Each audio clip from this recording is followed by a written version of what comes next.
अब नए तेवर और नए जोश के साथ हाजिर है आपका अपना pearl of India news channel.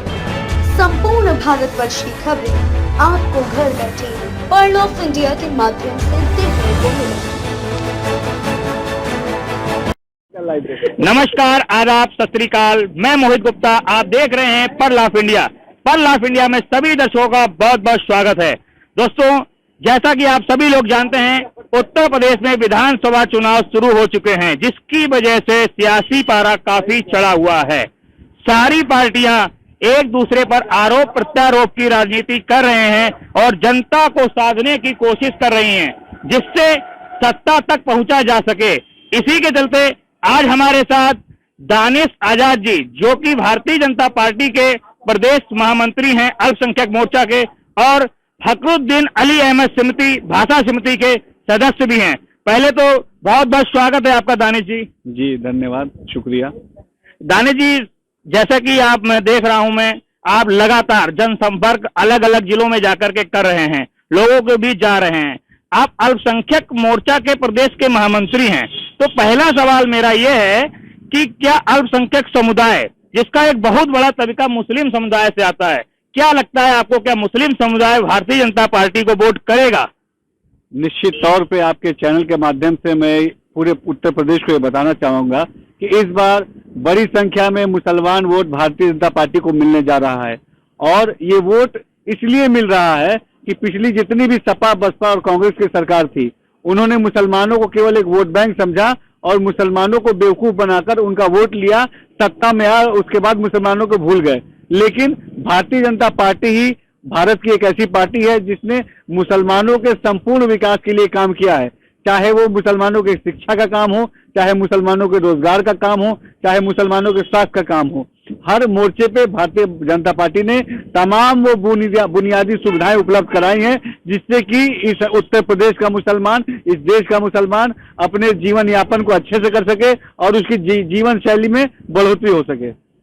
जैसा कि आप देख रहे हैं कि विपक्ष लगातार प्रहार कर रहा है। जो सबसे बड़ा मुद्दा है जो विपक्ष बना रहा है, मैं आपसे जानना चाहता हूं कि एक महंगाई और दूसरा बेरोजगारी, तो इस पे आप क्या कहेंगे? लगातार माननीय मुख्यमंत्री जी कहते हैं कि हमने 4 लाख से ज्यादा नौकरी देने का काम किया है, और इस पे आप क्या कहना चाहेंगे कि लगातार महंगाई और बेरोजगारी का मुद्दा आप लोगों का सर का दर्द बना हुआ है?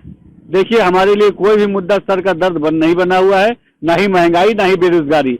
देखिए, आज उत्तर प्रदेश में आप तो पत्रकार हैं और गूगल से आप सर्च करके देख लिए कि 2017 से पहले कितनी नौकरियां दी हैं सपा सरकार ने, और 2017 के बाद योगी जी की सरकार ने कितनी ज्यादा नौकरियां देने का काम किया है।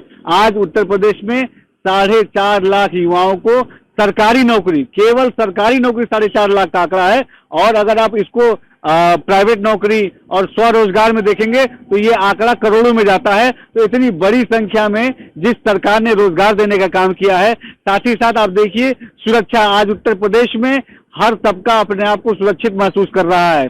कोरोना काल में, जहां वैश्विक इतनी बड़ी महामारी में, जहां पूरा देश प्रभावित हुआ, पूरा दुनिया प्रभावित हुई, उत्तर प्रदेश ने इस कोरोना काल को इतनी अच्छी तरीके से हैंडल किया है कि आप देखिए तमाम स्वास्थ्य सुविधाएं एकदम ग्राउंड लेवल तक इतनी अच्छी तरीके से योगी जी के नेतृत्व में पहुंचाई गई हैं कि अगर ये पिछली कोई भी सरकार होती तो कोरोना काल के बाद आप देखते कि आपको सीरीज घोटाला, आपको तमाम मास्क घोटाला, आपको और भी तरह के घोटाले सामने आते। लेकिन ये योगी जी की और भाजपा की सरकार थी कि इतनी बड़ी महामारी में जहां पूरा देश परेशान था, आज एक भी कोई घोटाले का नामो निशान नहीं है।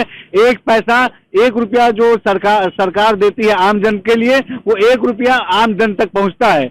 आप देखिए, कांग्रेस के जब प्रधानमंत्री थे राजीव गांधी जी, और राहुल गांधी जी जो राष्ट्रीय अध्यक्ष हुआ करते थे कांग्रेस के, उन्होंने खुद कहा था कि पहले की सरकारों में जब 1 रुपया चलता था तो नीचे जनता तक आते आते वो 20 पैसा हो जाता था। लेकिन आज हम गर्व से कह सकते हैं कि मोदी जी के नेतृत्व में और योगी जी के नेतृत्व में अगर 1 रुपया सरकार आम जनता के लिए भेजती है तो 1 रुपया आम जनता तक पहुंचता है। कोई भी बिचौलिया, उसकी हिम्मत नहीं है कि वो बीच में से कोई कमीशन खा ले या कोई दलाली खा ले। तो इतनी अच्छी सरकार चल रही है, जनता को पूरा विश्वास है इस सरकार पे, और इंशाअल्लाह 2017 में जनता ने पूर्ण बहुमत से हमको ले, तो ये भारतीय जनता पार्टी ने किया। जैसा कि सबको पता है कि हमारे प्रदेश की 75% आबादी ग्रामीण है, किसान है। अभी किसानों का पूरा देश देखा है, प्रदेश देखा है। आप किसानों के बीच में किस तरीके से जा रहे हैं? आपको लगता है कि लोगों का कहना है किसान वोट नहीं करेगा भाजपा को, किसानों से आपके कहीं से नुकसान हो रहा है? क्या लगता है आपको किसान वोट करेगा आपको? कहीं कोई नुकसान नहीं हो रहा है। विपक्षियों के पास कोई मुद्दा नहीं है, इसे वो भ्रम फैलाने का काम कर रहे हैं। वो चाहे किसान हो, चाहे नौजवान हो, चाहे मुसलमान हो, सारे लोग आंख बंद करके वो भारतीय जनता पार्टी की विकासवादी नीतियों पर भरोसा कर रहे हैं। और भारी संख्या में प्रथम चरण हो, द्वितीय चरण हो, आज तृतीय चरण का चुनाव वोटिंग हो रही है।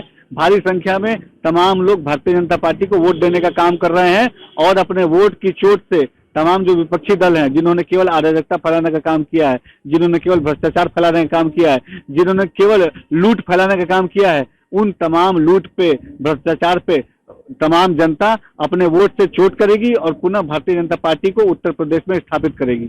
अच्छा, क्या लगता है आपको पश्चिमी उत्तर प्रदेश में एक बड़ा वोट बैंक जयंत चौधरी जी के साथ जाटों का है, जो कि किसान लैंड मानी जाती है।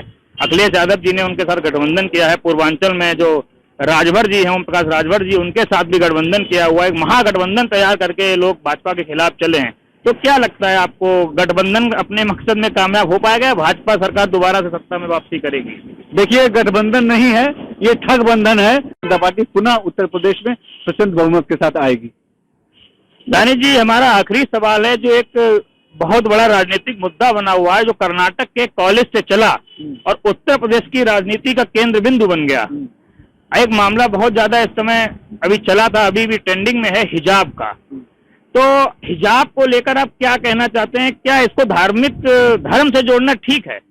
देखिए, ये मैटर भी अगर आप ध्यान से देखेंगे तो केवल विपक्षी दलों ने इस मैटर को हवा देने का काम किया है, क्योंकि उनके पास कोई भी ऐसा मुद्दा नहीं है जिसे वो उत्तर प्रदेश की सरकार पे आरोप लगा पाए। तो वो ऐसा एक आर्टिफिशियल मुद्दा क्रिएट कर रहे हैं। हिजाब कोई मुद्दा नहीं है। तमाम मुसलमान बहनें हमारी आंख बंद करके भारतीय जनता पार्टी पर भरोसा कर रही है, क्योंकि ट्रिपल तलाक जो इतना बड़ा मुद्दा था मुसलमान महिलाओं के लिए, उस ट्रिपल तलाक के मुद्दे को भारतीय जनता पार्टी ने सॉल्व किया है। तो ये हिजाब कोई मुद्दा नहीं है। और 10 मार्च के बाद आप देखिएगा, और खास तौर पे आपके चैनल के माध्यम से मैं आह्वान करूंगा कि आप उन बूथों पे भी ध्यान दीजिएगा जहां मुस्लिम बाहुल्य बूथ हैं, वहां भी आप देखिएगा कि उन बूथों पर भी भारतीय जनता पार्टी को बहुत भारी मत मिलेंगे। बहुत बहुत धन्यवाद दानिश जी आपका, आपने अपना कीमती समय निकाला। जी धन्यवाद। और आपके चैनल को मैं धन्यवाद कहता हूं कि आप लोग समाज के तमाम मुद्दों को उठाते हैं और समाज के तमाम उन मुद्दों को सही प्लेटफॉर्म पे ले जाते हैं, ताकि आम जन की भी आवाज सभी लोग सुन सकें। धन्यवाद।